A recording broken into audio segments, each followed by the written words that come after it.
Bonjour les amis, je suis très contente de vous retrouver ici aujourd'hui et puis j'espère que vous allez bien.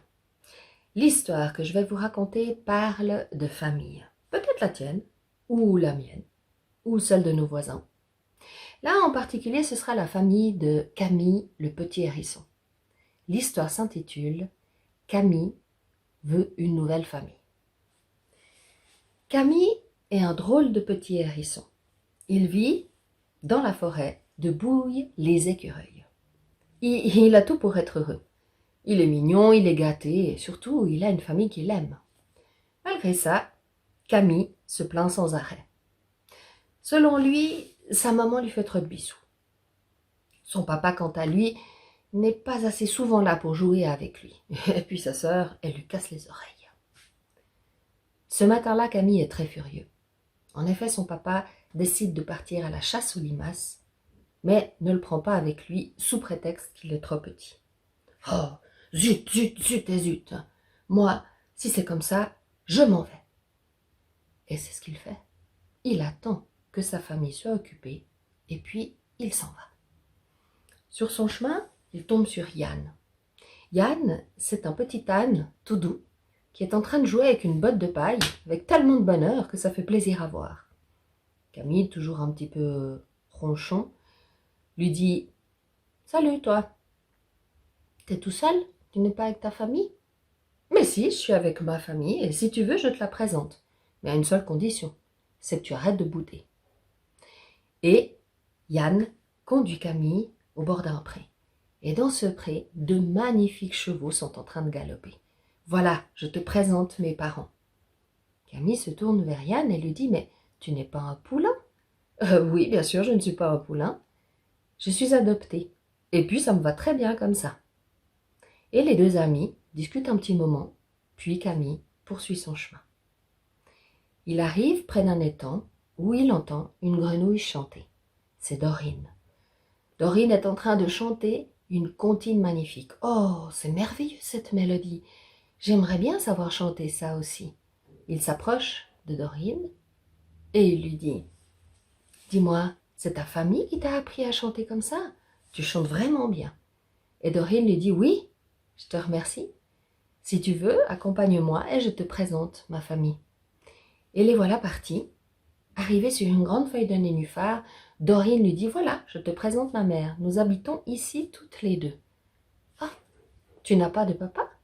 Qui c'est qui te protège la nuit? »« Oh, mais c'est ma maman, bien sûr. Et crois-moi, avec elle, les crapauds n'ont qu'à bien se tenir. » Et voilà que Dorine et Camille rient encore un moment pendant la journée, s'amusent, et Camille poursuit son chemin. Il arrive devant une ferme où il voit des cochons s'amuser dans de la boue. Il s'aperçoit qu'un des cochons a l'air plutôt d'un marcassin. Il s'approche de lui et il lui dit « Eh, pourquoi tu n'es pas rose comme les autres ?»« Oh bah c'est très simple, répond Enzo. C'est parce que mon papa n'est pas un cochon. Mon papa est un sanglier. » La maman d'Enzo dit « C'est vrai, mon mari vient de la forêt. Et puis, moi, je viens de la ferme. Quand on a eu nos enfants, ils se sont très bien adaptés à nos deux mondes. » Et Enzo rajoute « Ben oui, moi, tu sais, je mange autant du maïs que des glands. Je suis moitié sanglier, moitié cochon. Je suis un sanglochon. »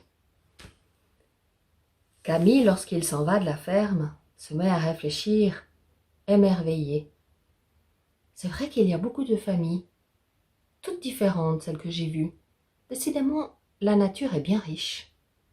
Il continue sa route, museau au vent, et là, son estomac commence à tirailler. « Oh, je mangerais bien une salade ou un verre de terre. » Il continue dans la campagne, et soudain une voix derrière lui dit « Salut toi, tu es perdu? Qu'est-ce que tu fais à marcher tout seul dans la campagne ?» C'est la voix de Baptiste, le petit veau. Et Baptiste invite Camille à déjeuner chez lui. Lorsqu'ils arrivent à la maison, Baptiste lui dit « Voilà, je te présente Roger, c'est mon papa. C'est le plus fort des taureaux. Et puis lui, c'est mon papa, Bastien. Tu verras, il est très doué en cuisine. Tu vas te régaler. » « Tu as deux papas? Mais je ne savais pas que c'était possible. »« Mais bien sûr que oui, c'est possible. D'ailleurs, je ne suis pas si différent que toi. j'ai 2 parents.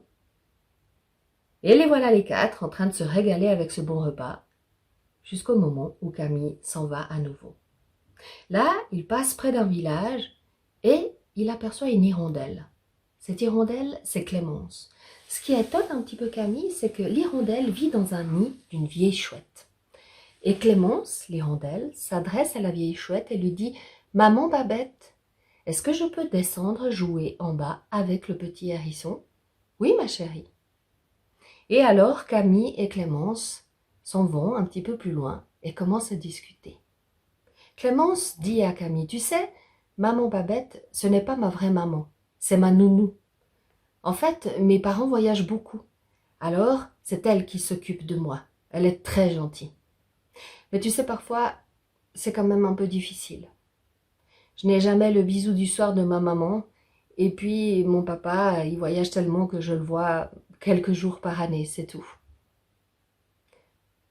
Lorsque Camille quitte Clémence, il est assez perplexe. Il se met à réfléchir. C'est vrai que finalement, les bisous de ma maman, ils sont quand même bien agréables. Et puis finalement, mon papa, d'accord, il me prend pas pour aller à la chasse aux limaces, mais je le vois quand même tous les jours. Et il reste pensif. Il se dit, mais finalement, est-ce qu'il y a vraiment une famille idéale? Et là, il y a une voix qui lui répond, c'est Victor, un loup sorti du fourré. Il lui dit, moi je sais, oui, il y a une famille idéale, c'est la mienne. Et alors Camille le suit, et là, Victor lui raconte, nous les loups, on vit en meute. Moi j'ai une maman, un papa, j'ai 3 beaux-pères, j'ai 7 belles-mères, et surtout j'ai une trentaine de frères et sœurs. Je te dis pas le chahut au moment du coucher. Camille n'est pas très convaincu. Il se dit qu'avec une petite sœur, c'est déjà bien assez.